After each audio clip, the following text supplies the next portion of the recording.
What's up, ladies and gents? This is KSigKid, coming at you with another Destiny video. Today, we've got a massive video in store. The timing couldn't be better. What I want to do is I want to show you the truth about shotguns and shotgun ranges and some crazy other little things that I found out, including some awesome picture-in-picture technology we've got going on in this video. Again, the timing couldn't be better, with Iron Banner supremacy out in shotguns, really a hot topic right now. Now, first things first, I want to say that the footage that we used in this video was taken after the Rise of Iron weapon patch, but before the Rise of Iron actually came out. So, we're in private matches to get all of this footage, and it has all of the weapon balancing that you're going to be seeing in the Rise of Iron right now as far as the beginning of October. It's just the Rise of Iron wasn't out yet. So I just want to go ahead and just preface that right now. That's why we're going to be testing the Party Crasher +1, the Conspiracy Theory D, and the Universal Remote. There was no Matador in the game at this time, but again, all of the weapon balancing is exactly the same right here as it is going on in the game right now. Now again, we're going to show 3 of the most popular shotguns in the game, 3 of the ones that people complain about having the most range. So whenever I was taking a look and thinking about doing this video, I had some thoughts in my mind. I thought that we were going to see that shotguns really had a one-hit kill potential from only a really close range. That was again my initial theory, but I got shocked. I got shocked by everything that's going to go on in this video, so I hope you watch it, and if it was really interesting to you, go ahead and share this thing out. So this is my Party Crasher of choice. It's pretty much the best that you can get as far as raw stats go. It's got that maximum range, and it even goes over the range cap of 32, so I can use aggressive ballistics for extra impact while not really hurting my range. Because again, you can only have a maximum range of 32 on these special weapon shotguns. That's the max that you can show. Anything additional, and it's just not going to matter, you're just wasting stats. So with aggressive ballistics, whenever you're already over the range cap, you gain a little bit extra impact and killing potential.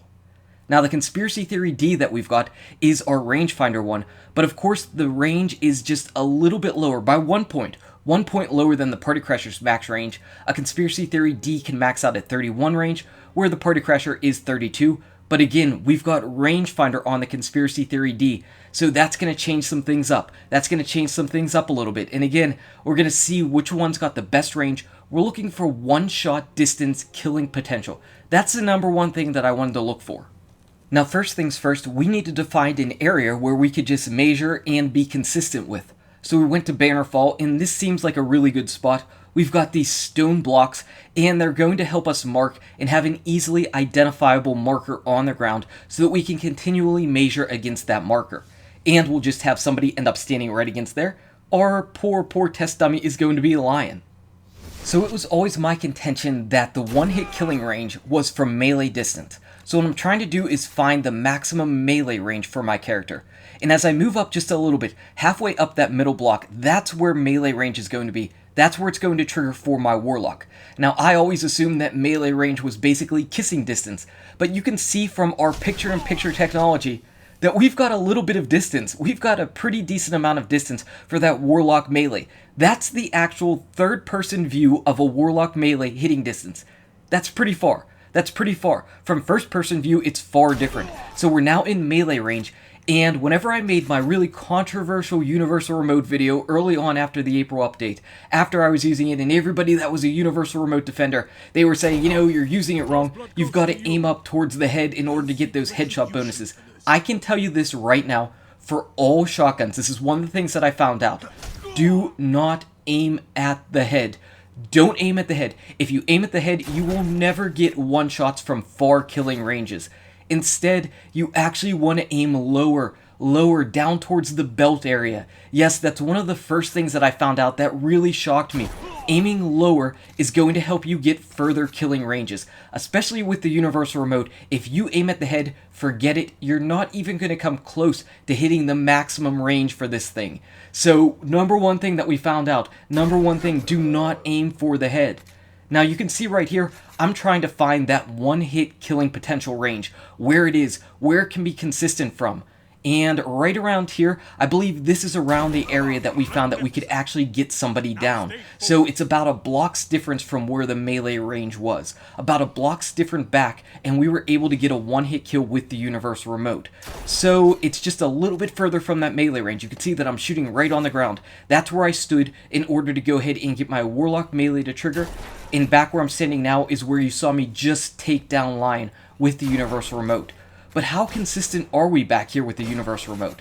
We're just a little bit out of melee range, but how consistent and how close are we able to actually go ahead and get to constantly getting our kills over and over and over again from this range? Again, remember, we're only just a little bit beyond melee range.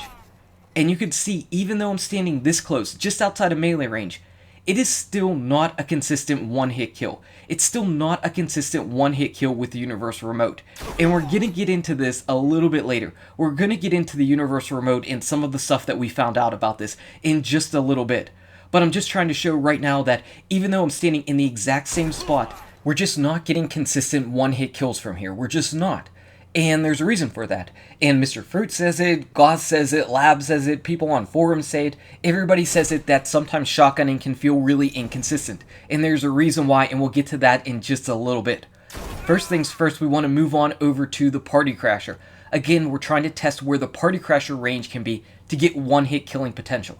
Now I'm actually going to back up a little bit. I'm going to back up. I'm going to see exactly where we can go. You can see that we're back a little bit further from the universal remote. Whenever I fire off my first shot, I got really close to one-hit killing from there. Really close. So because I was so close, I want to just try it again. Maybe I can go ahead and get it again. We'll wait till Lion gets his health back up there. As soon as he does, we're just going to move forward a little bit. This range should definitely be able to do it. Whenever I fire, boom, we still didn't get him. So we still didn't get him. Why? We're just going to keep moving forward even a little bit. Now, just a little bit further back, we nearly took him down. He had maybe half a pixel of health left.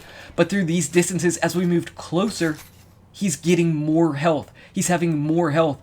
Something feels a little bit awkward about this, doesn't it? Something feels just a little bit awkward.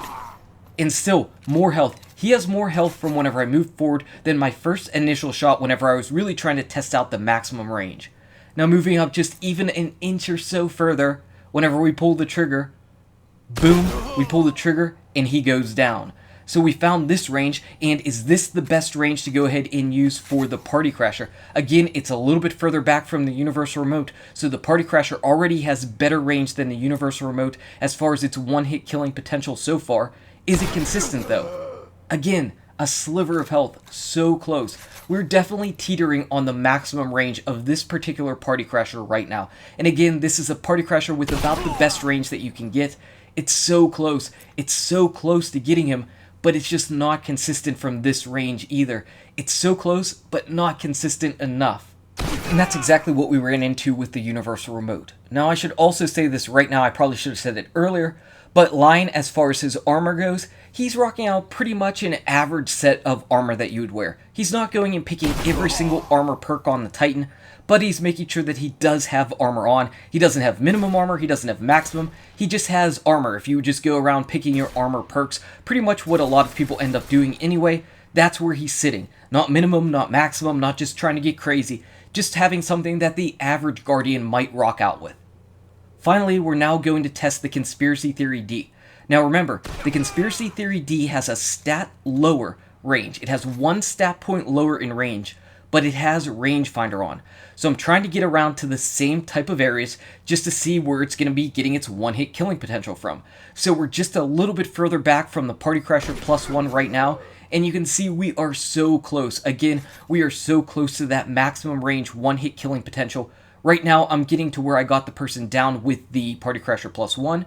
From this range, as we go ahead and pull the trigger, boom, we get the kill. But is this the maximum range? Is it consistent? The other guns weren't consistent. So we haven't moved, we're in the same exact spot, pull the trigger, boom, he goes down. Wait, is it consistent? That was just 2 times, can we try it again? Pull the trigger, and boom, he goes down. One final time, standing in the same spot, he goes down.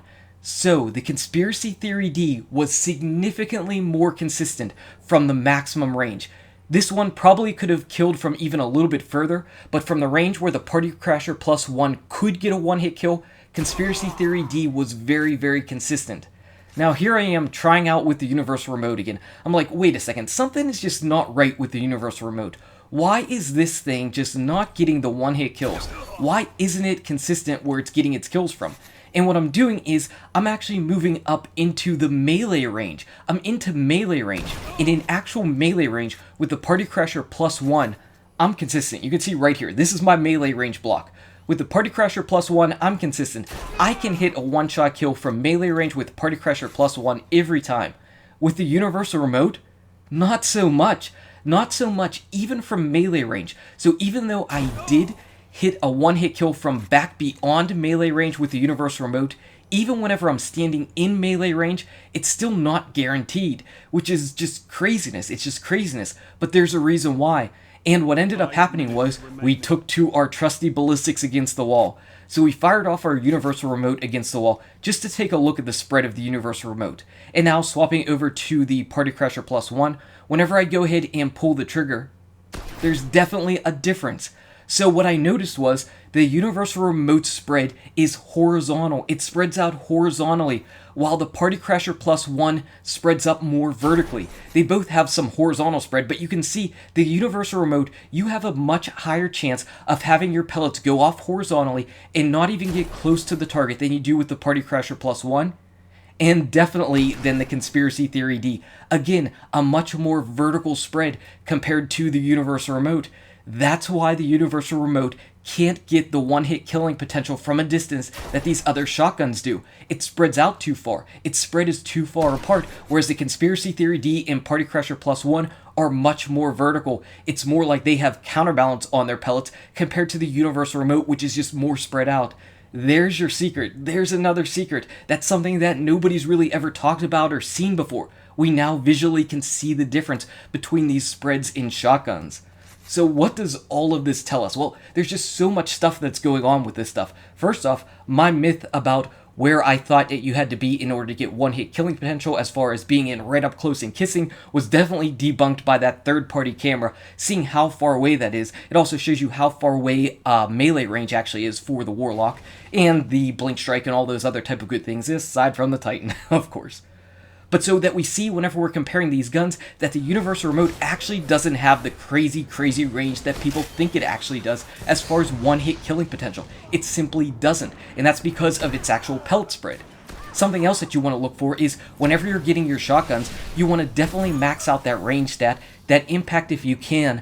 But getting rangefinder is really clutch, because even though the Conspiracy Theory D had lower range stat than the Party Crasher +1, it was far more consistent than the Party Crasher +1 at a maximum distance. And I would have to attribute that to rangefinder. So whenever I'm looking for shotguns now, rangefinder is absolutely going to be one of my key perks to going ahead and getting, because that seems to outperform the stat of range by just a little bit at least. So this was a pretty fun look into shotguns. This was really interesting, and it was all thanks to being able to utilize private matches. And of course, thanks to Lion and Mike for coming in, letting me use them as test dummies, and for getting me extra footage to do that picture-in-picture technology. So this was Shotguns in Destiny. This is maximum shotgun range. Anyway, guys and gals, thank you so much for watching. If you enjoyed this video, smack that like button, and subscribe to the channel. Check out these awesome videos. Good luck with your range, your drops, your shotguns, and I'll see you around. In Destiny, there's a conspiracy theory against universal remote.